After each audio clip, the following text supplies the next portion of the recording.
부패한 놈들. 시청자 여러분 안녕하십니까.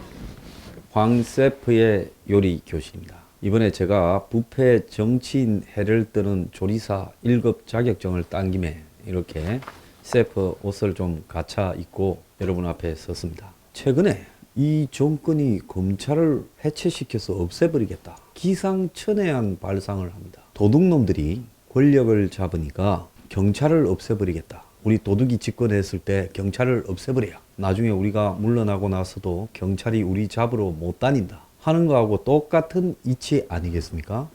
그럼 도둑놈들이야 도둑질을 해서 캥기는 게 많으니까 경찰을 없앤다, 이해가 가지만은 정치인들이 도둑놈도 아니고 검사를 없애버리겠다라고 이야기하는 건 이건 도대체 어떻게 해석을 해야 되는 거냐. 그러면 정치인이 도둑놈이다 이렇게 입고 된다는 거 아니겠습니까? 하도 도둑질을 많이 해서 우리가 힘이 빠지고 권력을 내놓으면 검찰이 우리를 다 국립대학으로 보낼 거다. 그러니까 쟤들을 우리가 있을 때, 힘이 있을 때 완전히 해체시켜서 없애버려야 나중에 우리를 잡으러 오는 놈들이 없을 거다. 지금 이 이야기 아니겠습니까? 과거에 정말 그렇게 지독했다는 유신 독재나 감히 박정희, 전두환 이런 사람들도 검찰을 없애겠다라고 생각은 하지 못했어요. 그런데 입에 그냥 눈만 떨면 민주를 달고 다니는 민주화의 투사들이 집권을 해서 얼마나 해쳐졌길래 자기들 임기 내에 검찰을 해체하겠다고 하느냐. 이거는 정말 어안이 벙벙한 겁니다. 그런데 저렇게 하는 사람은 우리가 민주화 투사 586, 386이라고 부르는 것들이 썩은 컴퓨터가 아니라 그야말로 586, 386급의 이 아이디어, 머리 수준을 가진 도둑놈에 불과했다. 이렇게 해석을 하면 되는데 일반 국민들 중에 검찰이 없는 게 좋다고 하는 사람들, 그런 당신들은 도대체 어떻게 해석을 해야 되냐. 여기에 지금 답이 잘 나오지 않습니다. 내가 고향이 전라도면 나는 검찰이 싫어요? 내가 문가리를 취재했고 지금도 대깨문이면 검찰이 싫어요? 내가 30대 여성이면 검찰이 싫어요? 이거 어떻게 이럴 수 있냐는 겁니다. 문을 좋고 싫고 하는 부분과 민주주의가 법치를 상실한 채 그야말로 정치적 이해관계나 물밑 거래로 아니면 흉악한 딜로 이루어진다면 이건 민주주의가 아니죠. 그러지 않습니까? 3.6 국가를 보면 그건 민주주의가 아니라 투표를 빙자한 건 다 형식이고 실제로는 이 공포로, 포퓰리즘으로, 독재로 민주주의라는 이름을 나라 이름 앞에 붙여놨지만은 실제 나라 운영은 그야말로 전체주의 독재 국가로 운영하고 있지 않습니까? 차라리 나는 민주주의자가 아니다, 법치가 싫어요 이러면서 문가리가 좋고 검찰은 해체해야 된다 이렇게 말하면 당신들은 독재의 하수인이죠. 그래서 명확하기 때문에 괜찮은데 입만 열면 민주주의를 이야기하고 상권 분립을 이야기하고 그리고 법치를 말하는 사람들이 검찰을 해체해야 한다는 것은 이건 도대체 말이 안 되는 이야기라는 겁니다.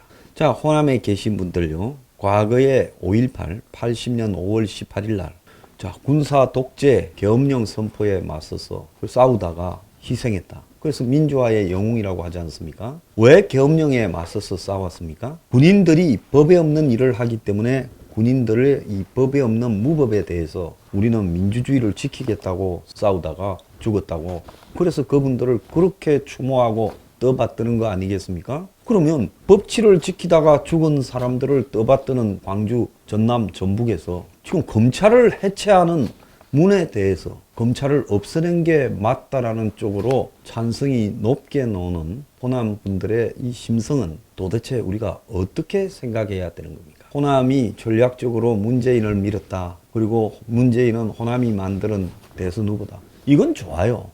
그렇지만은 문재인이 검찰을 없앤다 할 때는 이거 도둑이네? 이렇게 돼야 되는 거 아닙니까? 그런데 그걸 좋다고 그럽니다. 자, 문재인 지지자들도 마찬가지예요. 선거 때 표를 찍어주는 것과 검찰이라는 민주주의의 법치를 떠받드는 핵심 조직을 없애버리면 이건 법치가 아니라 전화 한 통으로 내 수사한다고?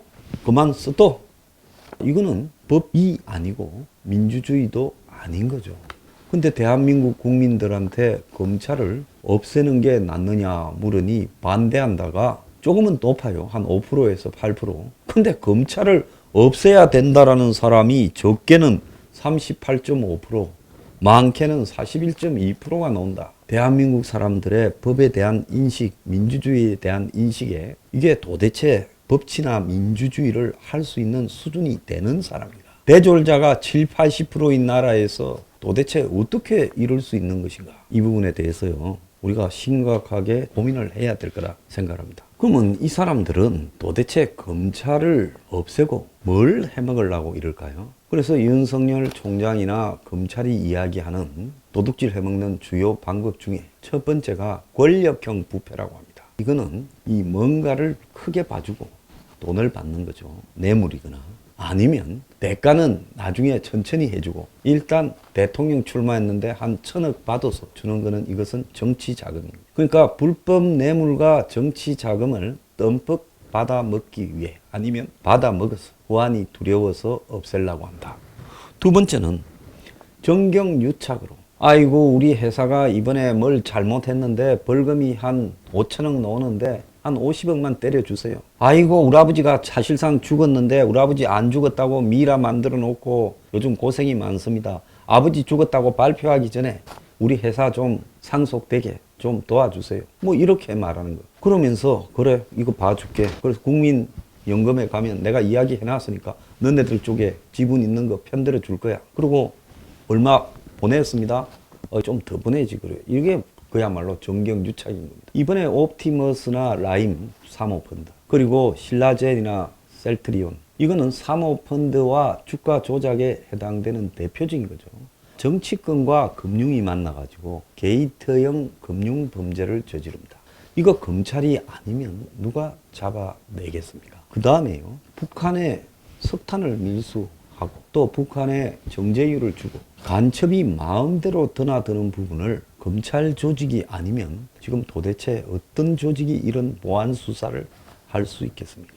그래서 자질구레한 잡범들은 경찰로 넘겼다 하더라도 적어도 이런 수사들을 검찰이 해서 지속적으로 전직 대통령 그 아들내미 뭐 그 마누라 그 형님 동생 다 깜빵에 보내니까 그야말로 대한민국의 부정부패가 이런 수준으로라도 유지되는 거지. 만약에 그러지 않았더라면 우리는요, 투표하러 왔습니다 하면 10,000원 내 투표해, 이런 나라에 살게 됩니다. 제가 어릴 때요, 동사무소 갈 때도 어른들이 이 지폐를 꼬깃꼬깃 우겨가지고 가서 뒤로 줬습니다.